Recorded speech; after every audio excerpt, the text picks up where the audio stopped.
राधे राधे। राधे राधे। महाराज जी, मैं पेशे से एक चिकित्सक हूँ, पर 13 साल से उन पुरुषों की मदद करता हूँ जिन्हें महिलाओं द्वारा या किसी के द्वारा झूठे केस में फंसाया जाता है। महाराज जी, मेरा प्रश्न है कि कर्म और धर्म के सिद्धांतों के अनुसार जब किसी पर झूठा आरोप लगते हैं तो उसे क्या करना चाहिए, क्या आंतरिक भावना रहनी चाहिए? देखो, पहली बात है, जब हमारे ऊपर झूठा आरोप लगे तो हमें पूरा प्रयास करना चाहिए अपने को सत्य साबित करने का। और जब हमको उस सत्य साबित करने पर भी दंड मिल रहा है और हमें वास्तविक दंड मिला, तो फिर हमें विचार करना चाहिए कि हमारे उस पाप का ये फल है जिसका ना सरकार ने दंड दिया और ना हमने प्रायश्चित किया, लेकिन पाप किया है। तो घूम करके यहां हमने पाप नहीं किया लेकिन मुझे दंड मिल रहा है, तो निश्चित समझो मुझे मेरे उस गुप्त पाप का फल है जिसको कोई नहीं जानता है। कई ऐसे गुप्त पाप हमारे द्वारा होते हैं जिनका ना भारत सरकार से दंड मिला है और ना भगवान के द्वारा दंड मिला है, तो वो कर्म हमको दंड देगा, ऐसी जगह फंसाएगा जहां हम बिल्कुल गलत नहीं है पर हमको वो दंड भोगना पड़ेगा। पक्का वो हमारा पूर्व का प्रारब्ध है, पक्का पूर्व का प्रारब्ध है। एक आदमी ने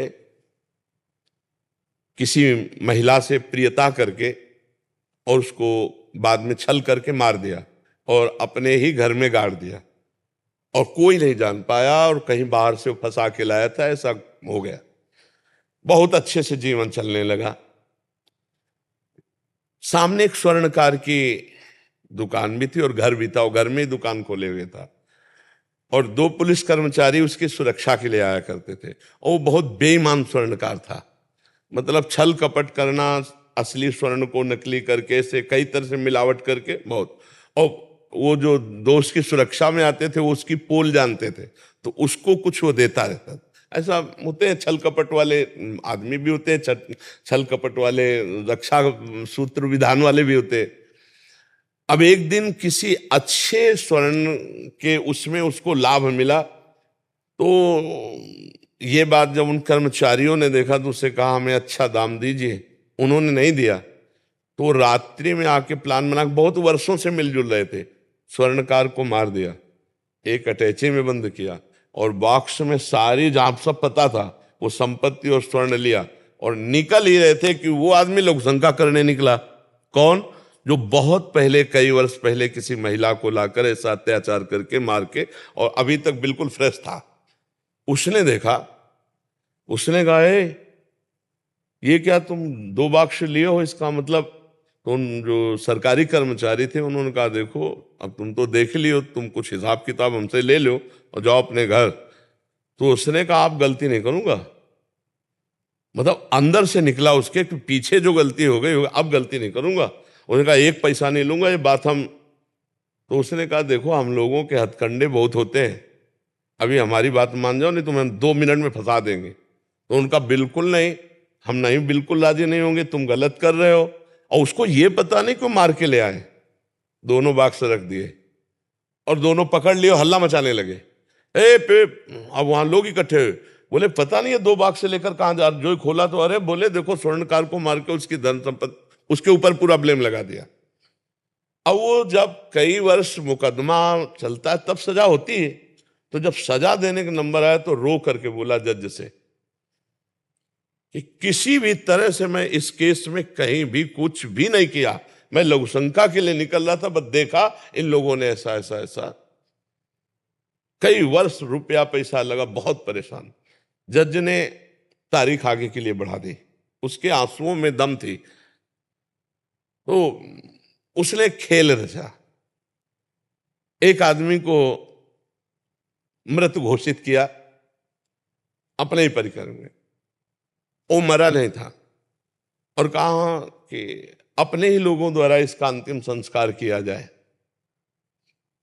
उसको भी बुलवाया और उन कर्मचारियों को भी बुलवाया और कुछ देर सब साथ गए। फिर जब वो 2 अलग बैठे हुए, उसको संस्कार स्थान में ले गए, अलग अलग सब बैठ गए, तो दोनों जो सरकारी कर्मचारी थे वो गए, उससे कहा देखा जिंदगी भर काटेगा जेल, और ऐसे पैसे ले लेते ना तो तू भी और जज जो है उसके यहां शरीर में वो यंत्र लगा दिया जिससे वो डायरेक्ट सुन सके। तो उसने कहा चाहे मार डाला जाऊं, अब भी चाहे नरक जाऊं, चाहे जितना कष्ट मिले, अब मैं झूठ नहीं बोलूंगा, मैंने गलती जो की। फिर वो चुप हो गया। अब वो बार बार उसके अंदर पाप निकल रहा है उसका भी, मैं अब गलती नहीं करूंगा। जज ने पुलिस वालों को उनको बुलाया और कहा यंत्र फिट है उसके पास, आपका पाप रुका नहीं, आपने बोल दिया है, मुझे पता चल गया है, इसका पूरा का पूरा खेल आपका है। फिर उसको एकांत में बुलाया, बोले आप इतना बोल के रुक गए थे कि अब नहीं करूंगा, तो आपने पहले कुछ किया क्या? अब वो चुप हो गया। बोले आप रो के कह रहे थे मैं झूठा हूं, मुझे इतना कष्ट मिला, मेरा पैसा खर्चा हुआ, यह हुआ, आप बताओ कुछ किया है? बिल्कुल आपको माफ कर दूंगा, केवल मैं जानना चाहता हूं कि आपको इतना कष्ट क्यों भगवान ने दिया। तो उसने कहा हम ऐसा ऐसा। तो अव्यक्त पाप ले कहां फंसा के उसको कितना कर। जज ने कहा कि जाओ, इतना ही तुम्हारा प्रायश्चित, अब आगे भगवान जो तुम्हें दंड दे, लेकिन ये दंड। तो हम लोग जो झूठी जगह में दंड भोगते हैं, यदि हमारे सफाई पेश करने पर और हम फंस गए, हमारी सफाई नहीं मानी जाती, तो पक्का आप समझ लीजिए कि 100% कोई ना कोई हमारा पाप जिसका हमने भोग नहीं भोगा, जिसका हमने कोई प्रायश्चित नहीं किया, पर वो पाप जो हमारा पीछे पड़ा है, वो आकर हमको दंड दिया। ये हम आपको सत्य बात कहते हैं। अवश्य में भोक्तव्यम कृतम कर्म शुभाशुभम, जब तक हमारा कर्म नहीं होगा तब तक हमको दंड नहीं भोगना पड़ेगा। ऐसे बहुत से पाप अपने लोगों से हो जाते हैं जो गुप्त रूप से पड़े रहते हैं और हम उनका कोई प्रायश्चित नहीं करते। भ्रूण हत्या, गर्भ हत्या, व्यभिचार, कई ऐसे पाप पड़े होते हैं हमारे जीवन में जो हमारे अगला समय आने पर निर्दोष अवस्था में हमको दंड दे देते हैं, हमें फंसा देते हैं। आप समझ पा रहे हैं? तो हमें चाहिए कि फिर धैर्यपूर्वक भोगना चाहिए। गुरुजी मैं इन्हीं लोगों पे इन्हीं की हेल्प करता हूँ, इन्हीं का। अच्छी बात है, अच्छी बात है, अच्छी बात है। अगर निर्दोष को बचा सके अच्छी बात है, लेकिन अगर वो भोगला है तो आप बचा भी नहीं पाएंगे, वो फंस जाएंगे। नहीं फंस जाते? सबको तो नहीं बचा पाते होंगे, है? हाँ, उनका भोग है तो फिर उनको भोगना पड़ेगा। आप चाहे जितना उनको निर्दोष साबित करें, अवश्य में भोक्तव्यम कृतम कर्म शुभाशुभम। जी जी। प्रीति जी पंजाब से। राधे राधे महाराज जी। महाराज जी, ग्रस्त जीवन में दैनिक कार्य करते हुए भगवान की स्मृति हर समय बनी रहे और सब में भगवत दर्शन हो, पर यह संभव नहीं हो पाता। नहीं, संभव असंभव नहीं कह सकते आप, कठिन है लेकिन असंभव नहीं है। किसका प्रश्न है? असंभव नहीं, अभ्यास की शिथिलता के कारण आप ऐसा करें, नहीं तो युद्ध से बढ़कर कोई कठिन काम थोड़ी है। और भगवान श्री कृष्णचंद्र जी अर्जुन जी को ऐसी आज्ञा ही नहीं दे सकते थे जो असंभव हो। तो कहा मामुनिस्मर युद्ध च, मेरा स्मरण करते हुए तुम युद्ध कार्य करो। तो युद्ध कार्य से बड़ा तो कोई कार्य है नहीं। हमारा अभ्यास कमजोर है, इसलिए जब हम कार्य में लगते हैं तो हमारी कार्य में तन्मयता हो जाने के कारण भगवत विस्मरण हो जाता है, क्योंकि भगवत महत्व बुद्धि अभी नहीं उदय हुई।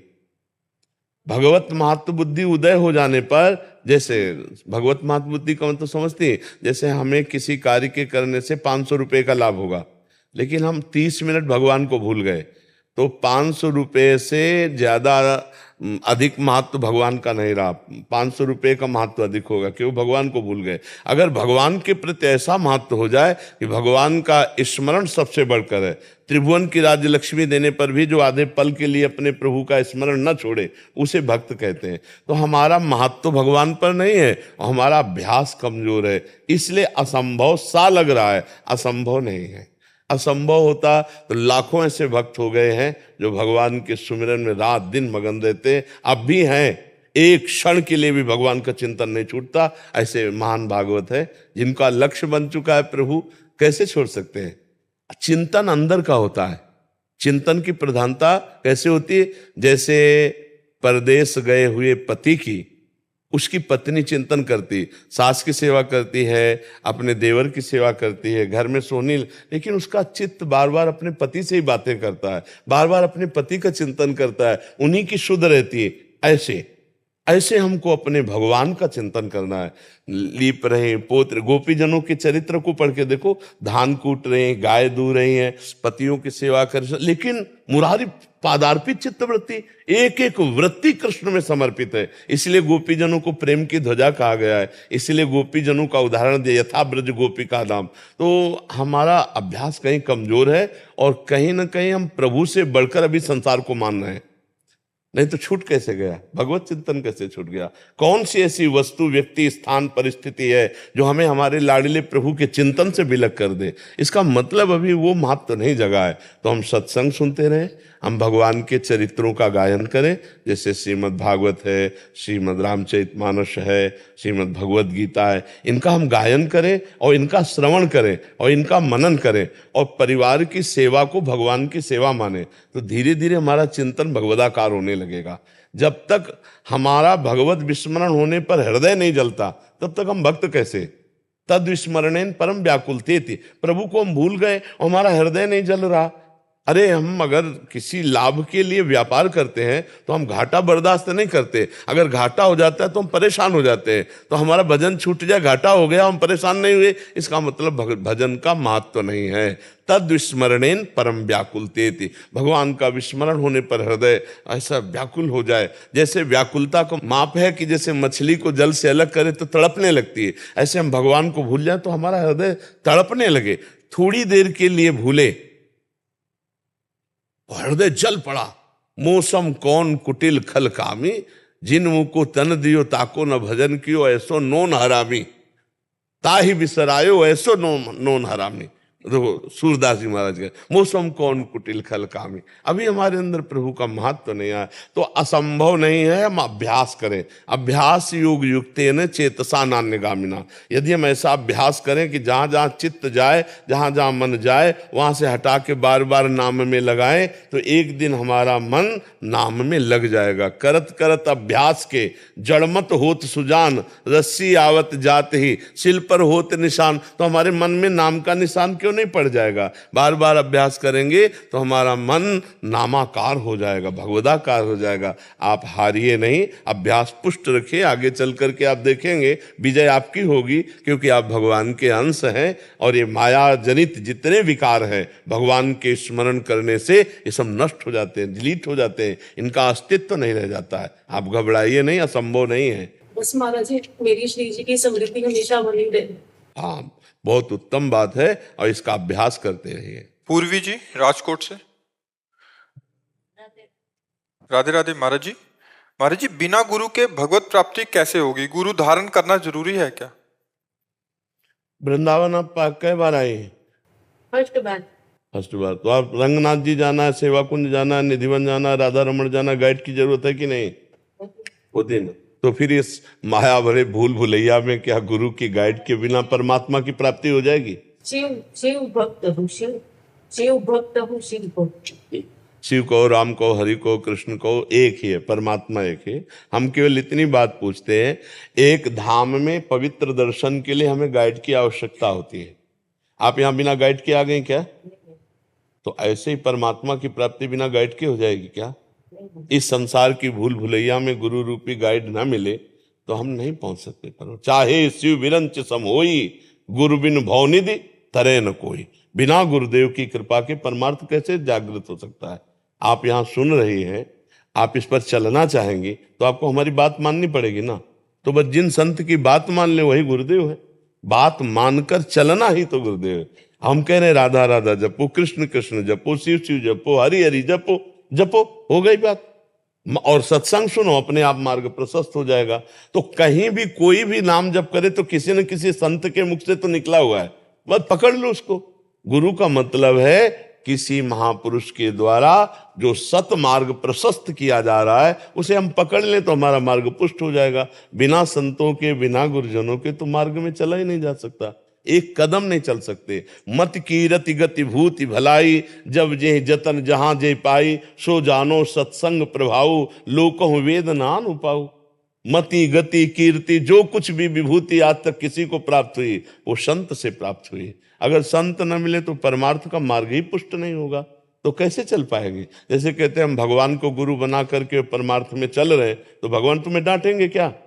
भगवान तो अनंत जन्मों से तुम्हारे हृदय में गुरु बने बैठे रहे, एक भी बात मानी क्या? वो तो कहते हैं हर गलत काम में कि मत करो, मानता है कोई उनकी बात? भगवान डांटेंगे? जब प्रगट में गुरुदेव की दृष्टि हम पर पड़ती है और हमें दुलार और शासन दोनों मिलता है, या आज के बाद अगर ऐसा हुआ तो आपके ऊपर दंड विधान लागू, तो डर लगता है कि गुरुदेव के सामने जाएंगे, अगर कोई गलती हो गई तो हमारे को डांट ले। प्रगट में हमें माँ के जैसा दुलार और माँ की जैसी डांट देने वाला गुरुदेव चाहिए, तभी हम भगवत प्राप्त हो सकते हैं। अन्यथा मन को संभालना बहुत कठिन बात है। भगवान तो पहले भी हृदय में बैठे थे, अब भी हृदय में बैठे, आगे भी बैठे रहेंगे और दुर्गति नहीं रुकेगी। बाहर हमारे को चाहिए, क्योंकि हम बहिर्मुख हैं। बाहर रूप धर करके बंदो गुरुपद कंज, कृपा सिंधु नर रूप हरि, महामोहतम पुंज, जासु बचन रवि करनिकर। जब गुरुदेव बाहर से हमें पकड़ते हैं, डांटते हैं, तब हम अंदर के भगवान को जान पाते हैं। अंदर के भगवान तो सबके हृदय में बैठे, पर दुर्गति किसी के नहीं रुक रही है। जब बाहर भगवान मान लेते हैं, गुरु ब्रह्मा गुरु विष्णु गुरुदेव महेश्वरा, गुरु साक्षात परब्रह्म तस्मै श्री गुरुवे नमः, तब फिर अज्ञान रूपी अंधकार का नाश करने के लिए उनके वचन सूर्य के समान हमारे हृदय में प्रकाशित हो जाते हैं।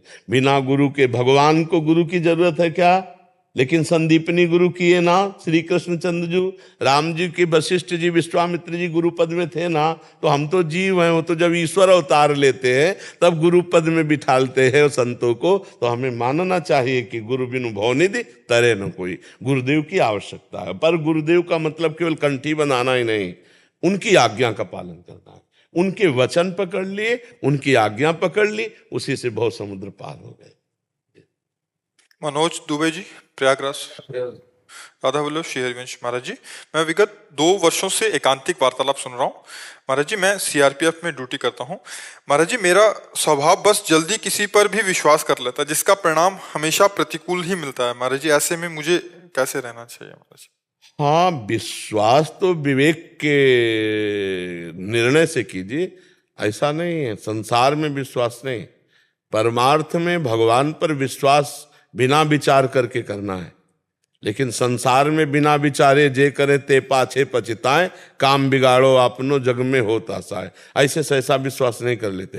पहले बुद्धि और विवेक लगाकर हम उसकी परीक्षा लेते हैं कि विश्वास योग्य है कि नहीं, तब ही विश्वास करते हैं। भगवान और भगवान के मार्ग में प्रथम विश्वास, विचार की जरूरत नहीं, बिना ही विचारी करी शुभ जानी। और संसार में बिना विचारे जे करे ते पाछे पछताए। पहले विचार करो, ये आदमी विश्वास योग्य है कि नहीं, ये जो बोल रहा है सत्य है कि नहीं, इसके जीवन में सत्य है कि नहीं, ये कपट तो नहीं कर रहा है, छल तो नहीं कर रहा है। ये संशय करके, जानकारी करके तब विश्वास किया जाता है, और भगवत मार्ग में नहीं। भगवत मार्ग में जो शास्त्र में लिखा है, जो गुरुजन कह रहे हैं, यथावत वैसे मान लेने से वो आगे परमार्थ में बढ़ जाता है। मात पिता प्रभु गुरु कह वाणी, बिना ही विचारी करी शुभ जानी। और संसार में बिना विचारे जे करे ते पाछे पछताए, काम बिगाड़ो अपनो जग में हो हसाए। तो हमें संसार में चलना है तो हमें सीधे विश्वास नहीं कर लेना, हमें पहले संशय करना है। ये आदमी कपट तो नहीं कर रहा है, ये आदमी असत्य मार्ग का अवलंबन लेने वाला तो नहीं है। अगर हम विश्वास कर लें मुझे फंसा लें, मुझे गलत मार्ग में ले जाए, संशय रखना चाहिए। परमार्थ में संशय शून्य और संसार में संशय युक्त, क्योंकि संसार दुविधा युक्त है, संसार छली है, संसार कपटी है।